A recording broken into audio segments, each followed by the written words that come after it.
this next segment is a segment about some new bombshell developments from East Palestine, Ohio. And we are using, as our source materials here, some of the findings, some exclusive materials given to Status Quo. You all know who runs that outfit, I'm sure. So, Russell, do you want to say a word or two before we start this? So I hear some people have some issues with Jordan Sheridan. So this is my and I have some issues with some of the back and forth he's had with some of our friends. However, as we made clear when we talked, we did our best. We have, as I've mentioned on the show, we've continued to speak off air. And, we've continued to have a lot of the conversation that we had when he was on the show. And, I think we're kind of making some headway, we'll see. But this is really the bottom line. There's nobody really doing what Jordan is doing. He's going out and breaking these stories in East Palestine long after everybody else has moved on and stopped paying attention to it. He's covering another story I'd like to draw focus to about something that's going on in Kalamazoo with the mostly African-American population in this area being poisoned. These are things that if we are serious in this space about what we're doing, you want to go tell somebody in East Palestine we're not going to cover this because Jordan said some shit on Twitter we don't like? Like, you want to go tell those people that? That's the real bottom line in this context, right? Like, in this context, what are we going to not cover the East Palestine hearings because he has the information on it? Like, no. Of course. Of course we're not going to. You're right. Like, exactly. if that's what we're about, we're deeply unserious. Right. Then what are we doing? Right. Exactly. What are we doing? We might as well just do a gossip channel. Right. And then he'll come on and he'll have a good time with us because we'll be upfront about the fact that we're a gossip channel, and he'll admire that about us, and we'll get along great. If we're honest about it. Right. Yeah, exactly. Maybe that's the key to this whole thing.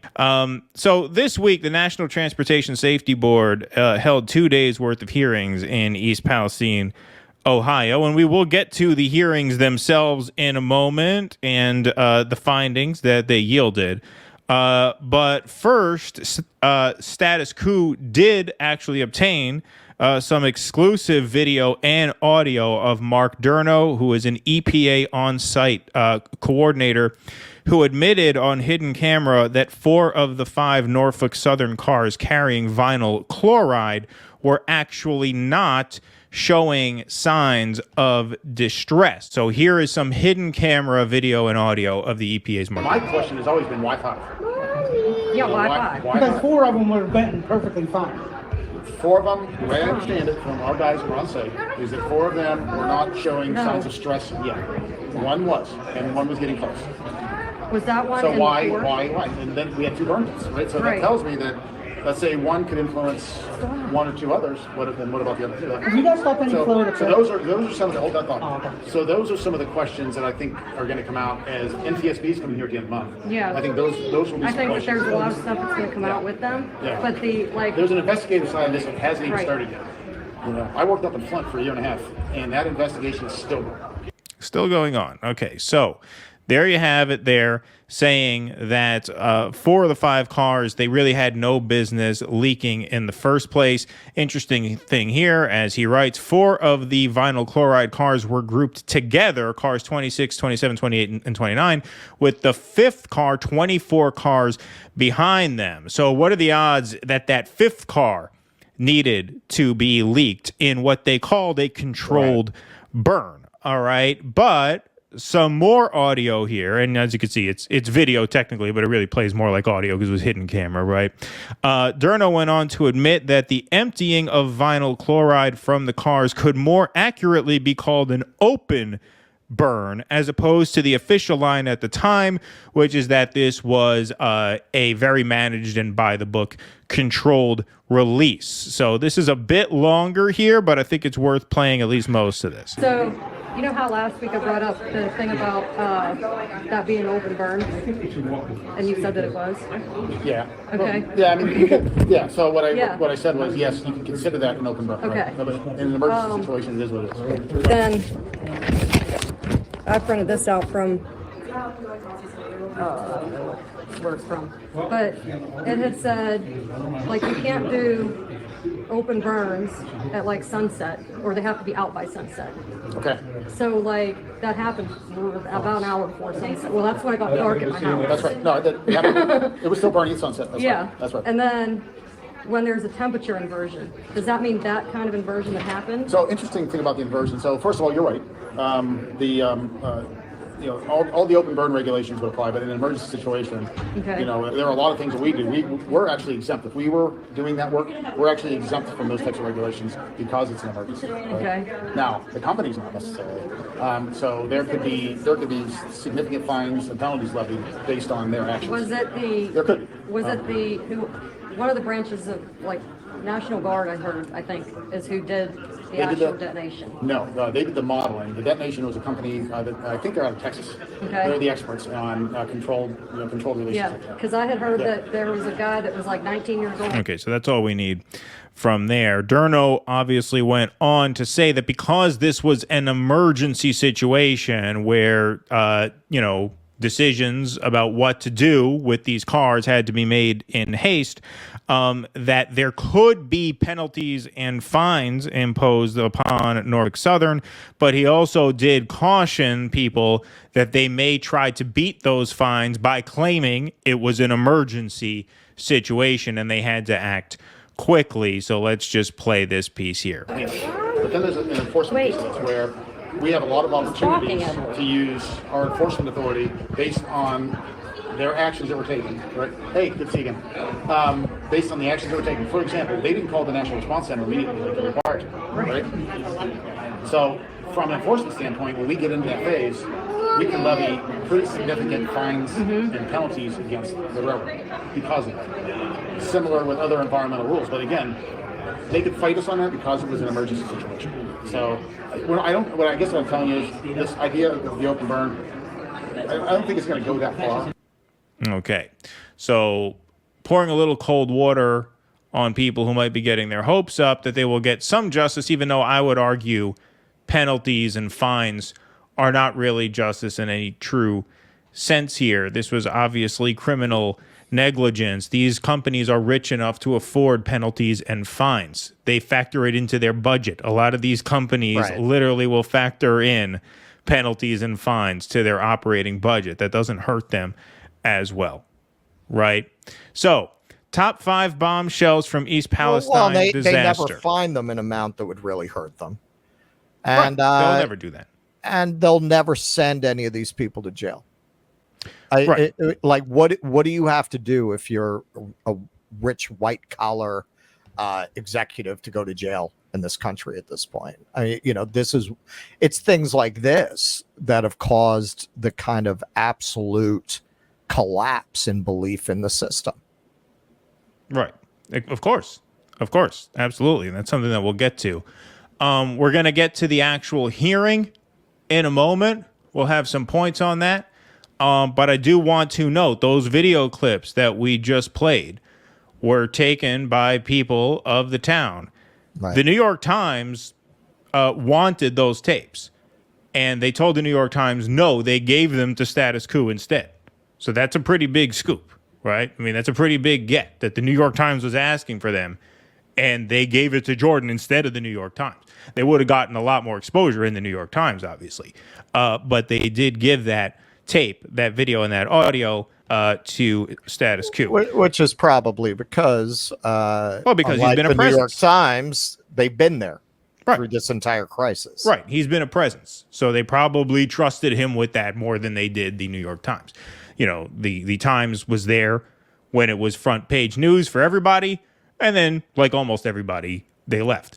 So here's some bombshells from the hearing itself. Okay. So we're not going to go through this whole thing here. Norfolk Southern sent manifest to its sketchy contractor hour before first responders. So for months, a top concern expressed to status quo among first responders who responded to the fire produced after the February 3rd derailment was that it took hours after the fire started for firefighters to learn they were dealing with toxic hazardous chemicals in the fire they were trying to put out. In Thursday's hearing, NTSB Chair Jennifer Homendy laid out the timeline for how long it took Norfolk Southern to send emergency first responders to the train manifest with all order and nature of chemicals in the 38 cars, that came off the rails, 11 of which contained hazardous chemicals. Homendy referred Norfolk Southern first sent the manifest to its contractor, CTEH. That's probably the company that Durno was referring to in those videos, a company with a questionable track record for accuracy and credibility in air testing post-disasters at 9:08 p.m., which was 14 minutes after the derailment. So this private company was the first to know. Norfolk Southern did not inspect the train car before it derailed in East Palestine. That one pretty much explains itself. So I'll go on here because this fits the main thrust of this story here. East Palestine's fire chief was given 13 minutes to decide whether to detonate the vinyl chloride cars. So here is East Palestine Fire Chief Keith Drabick, who was not on the ground for the first few hours after the derailment and fire since he was out of town on vacation. Yeah. Told NTSB authorities he was given a shockingly short amount of time to decide whether to conduct a vent and burn or, more simply put, detonate 5 cars carrying toxic vinyl chloride over East Palestine. Let's play this video right here. Who made the ultimate decision to approve the vent and burn? The final yes was given by me based on the consensus of everybody in the unified command that there was no other option. No objections were given to that during that meeting, where no other options were given at that point. So as a consensus of the meeting, it was the final okay was given by me as the incident commander based on the consensus of the unified command. And how much time were you given to make the decision to approve the vent and burn? When we got taken down to that room, we were told we had 13 minutes to make the decision, and that had to do with convergence with the weather and the transitioning from day to night and the product, and it's believed to be what state it was in and the process it was going through. All right, so 13 minutes. Once again, this theme of it was an emergency, Right. we had to move Right. quick. Right. There are a couple different incentives that are attached to that, which I'll talk about in just a few minutes. We're almost through this. 2, this is interesting. Temperatures outside toxic vinyl chloride cars were dropping at the time Norfolk Southern detonated the cars. During Thursday's hearing, an NTSB official showed a graph showing the surface temperature outside the vinyl chloride cars after the derailment up into the time they were detonated was dropping, contradicting Norfolk's claims that car temperatures were heating up so much there was a risk of an imminent, uncontrolled explosion threatening the residents' lives. Here is the chart. Decision to vent and burn. There was a spike here, but when the vent and burn was conducted, you could see the temperature much lower than it was when they said, okay, this is a go. We have to do this. And then finally here, vinyl chloride manufacturer repeatedly told Norfolk Southern there was no need to detonate the vinyl chloride cars. So I want to go way down here to play this segment. This is the last video we'll play, and then we'll have some more to say about this. And on Sunday morning, February 5th, we further reinforced our view that polymerization was not occurring during a call with Norfolk Southern representatives. As previously mentioned, Oxyvinyls had dispatched a 3-person team to Ohio in order to make certain that we had representatives on the ground who could serve as a resource to Norfolk Southern and those managing the response effort. My colleague on the panel, Steve Smith, led that team, and he arrived in East Palestine on the afternoon of Sunday, February the 5th. On Sunday evening, Steve met with Norfolk Southern's emergency response contractors and, for the 3rd time, stated Oxyvinyl's view that polymerization of VCM was not occurring. In summary, although our rail cars did not initiate the derailment and did not breach in the derailment, We provided technical support to Norfolk Southern and its emergency response contractors. We sent a team to Ohio to support Norfolk Southern's response effort, and we provided information regarding stabilized VCM. We advised that the temperature of the rail cars should be monitored, and we communicated our view that polymerization was not occurring.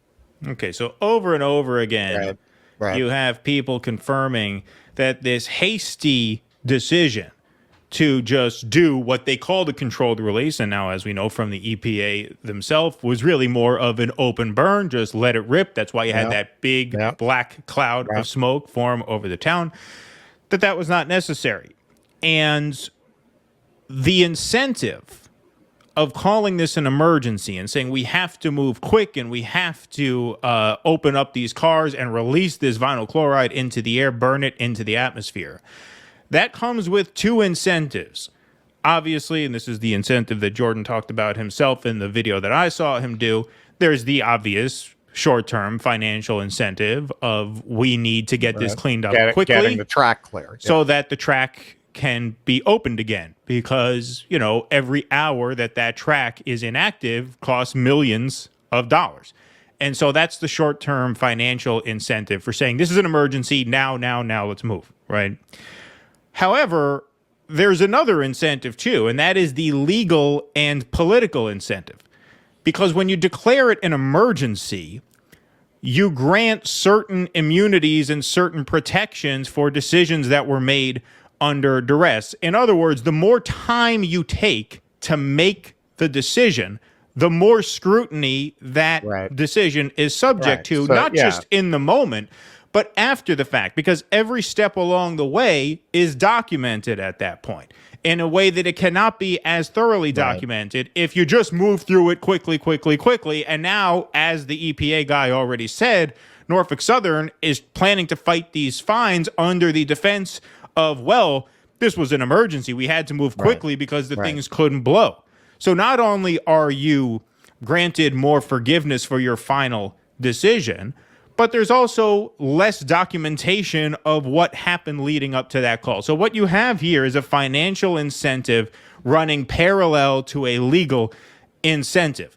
This brings me to the quote I use on this show a lot, which was George Carlin's, "You don't need a formal conspiracy when interests converge." These financial incentives and these legal incentives do not match up by accident or by coincidence or for no reason. They match up because the government has been captured by the railroads and their lobbyists who write the laws in their favor to begin with, and then get the regulatory outcomes that they need and get the legal outcomes that suit their incentives as well. It all works hand in hand, one way, the wrong way, against ordinary people every time. And this is how you create. It's always heads I win, tails you lose. Right. Heads I win, tails you lose. Right? That's just how it lines up. That's how it goes. So do you have anything to add to this before I say my little extra piece here? Well, this is part of an overall condition that we have in this late stage capitalism. If we ever get to do this full time, which hopefully we will. We're getting there. I will do a series of videos. I've been talking about this for a long time. I want to do videos about Boeing, about people who really should be in prison. The people who are supposed to be protecting us cannot be trusted anymore because all of our institutions have been captured by capital. So you can't trust that the plane you're on is safe. You can't trust that the food you're eating is safe. You can't trust that what the pharmaceutical companies are telling you broadly is true.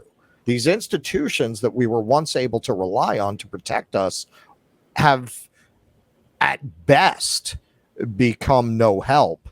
And at worst, they've actually become an active threat to our safety. And all of that is here in the East Palestine story. You think people who thought they were going to go to jail, that they were going to face the penalties that somebody who did this to an entire town full of people, many of whom, as the years go on, will probably end up getting illnesses and cancer, I'm sorry to say, as a result of this? You think they would have done this if they thought they'd be looking at the jail sentence you should get for that? Life, the rest of your life in prison? Never. They know at worst they're going to get a little fine. Slap on the wrist. They'll be fine because it's one big club and you ain't in it, to once again quote Mr. Carlin. Right.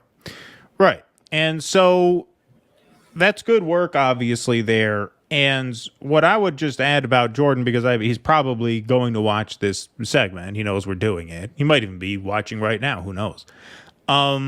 You've obviously done all this work here, exposing what? You're exposing the lies, distortions, and gaslighting of these institutions, of these organizations, of these officials about the truth of what's happening in this town. Don't forget, the health authorities, the environmental authorities told the people, no, it's safe to be there. They're still obviously suffering health consequences, which would lead any rational person to believe it is not, in fact, safe to be there. And so, if you're Jordan, you've done all this work exposing these narratives to be total horseshit. Now, if you're Jordan, what if, say, Max Blumenthal were to come up to you and say, hey, Jordan, what are you driving people crazy with all this conspiracy bullshit in East Palestine? Don't you know the authorities said it's safe to be there? What are you doing this for? You wouldn't like that, because you would say, hey, I've been on the ground for 5 months here. I've written hundreds, if not thousands, of pages on this topic. I've researched it left and right and up and down. And I know what I'm talking about enough to know that these narratives are nonsense. You wouldn't like that very much, and you'd be right not to like that very much. But that is how you sound to Max Blumenthal when, for instance, on our show, you tell me he's a Putin puppet. And I say, well, no, he's not. And then you tell me, well, you're full of shit, right? Like, he would tell you, I've been studying this issue for years, because they have over at the Gray Zone. They didn't just start learning about Ukraine in February 2022, right? They've been on this beat for a while. They'll say, hey, we've been looking into this for years. We've written thousands of pages about this. We've interviewed hundreds of people about this. We know what we're talking about a little more than to be called Putin puppets by someone who knows the issue much less than we do, right? Or even Jimmy talking about, these, shall we say, pharmaceutical matters that he's been talking about for the past year and a half or so. Or RFK, for that matter. Right. He's interviewed a lot of people. He spent a lot of time looking into this. This doesn't mean that you have to agree with everything he says, but when you fire off a tweet with a checklist just sort of categorizing these positions in the same way that an MSNBC host would categorize them, and I'm not necessarily saying that that's how you feel if we really dig into it, but that's how it comes across a lot. These guys feel disrespected in the same way that you would feel if anyone casually dismissed any of this East Palestine reporting that you did. So that would be what I would say is, try to, give the same level of attention and at least respect, even if you don't agree with what they're saying, to some of these guys who you may disagree with, as they would give to you on issues like this. Because, look, for everything everybody has said about you, Jordan, and we've said a few things on that broadcast ourselves as well, not exempting ourselves from this, nobody's actually questioned the validity of the work, right? Even the people who have impugned your motives, nobody can actually point to the work itself and say, this is bad work. I've never heard a single person say that. And so, they treat that with a seriousness. I would say, try and treat their work with a seriousness as well, even if you don't agree with the findings. I think it would go a long way, and I think that might help, because it's a shame that we couldn't have you here to do this segment. Like, the segment suffered because you're not here to talk about it. Of but course. We can't have you. It would have been so much better. Right. So anyway. you got people's fucking heads exploding like fucking scanners over here.